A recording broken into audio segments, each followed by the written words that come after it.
a well-known former president was asked to talk about what Republicans should do if they retake Congress, and he couldn't come up with an answer.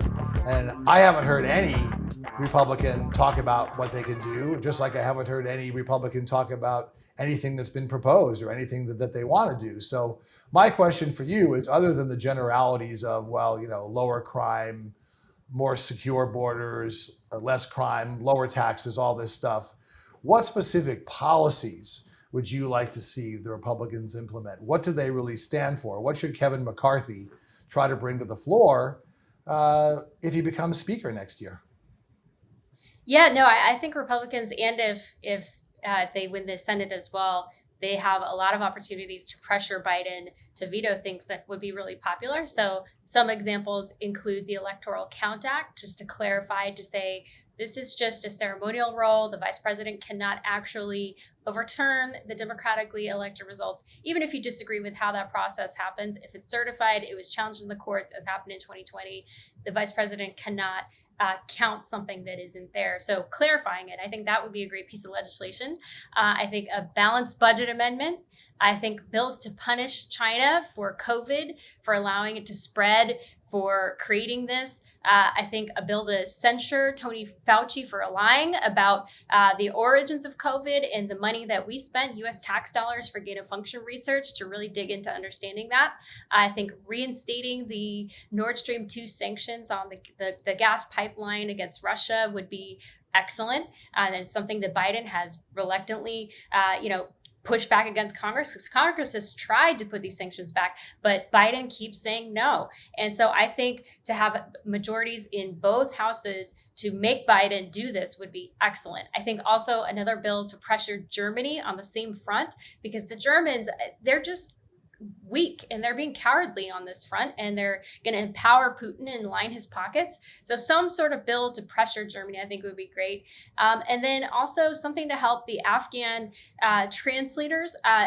It's not a popular topic to discuss, and I was really saddened and frankly disgusted by Joe Biden's response. He said, "I apologize for nothing," about his Afghan pullout. And I work with, my brother's a captain in the U.S. Army, and we work with a lot of these translators and family members who are still stuck there, and their lives are at risk by the Taliban. So I would, and Biden has turned his back on them, not to mention the U.S. citizens who are still stuck there. I've been trying to work with the State Department. It's crickets.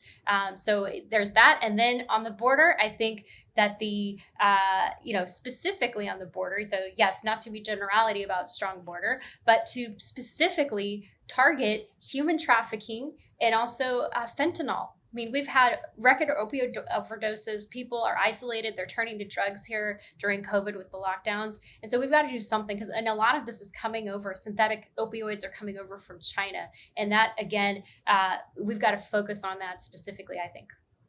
Well, there's a lot to unpack there, but I'll just say a couple of things. First of all, balanced budget amendment is a terrible idea for several reasons. First of all, Congress could balance the budget anytime it wanted. That's Congress's job. They're simply punting. They're too chicken to do their job. And if you had a balanced budget amendment, if we were in a recession and you had to balance the budget and we couldn't spend to help get us out, it would actually put us into a depression. Now, I agree with you on immigration. To me, one of the biggest no-brainers is you have increased border security in exchange for amnesty for the Dreamers. These are kids that came here not of their own doing. This is the only country they've known. They're really great contributors to society. That's a no-brainer.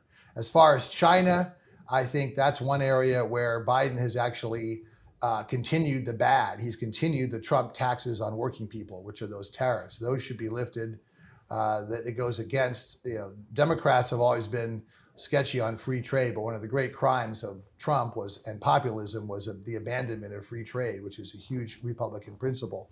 But those are ideas. But in terms of policies, it'd be nice to see the Republican Party actually say that they stand for something other than obstruction and internalizing the big lie, and also to come up with some actual policy ideas or come up with some counter proposals. That's the way Congress used to work.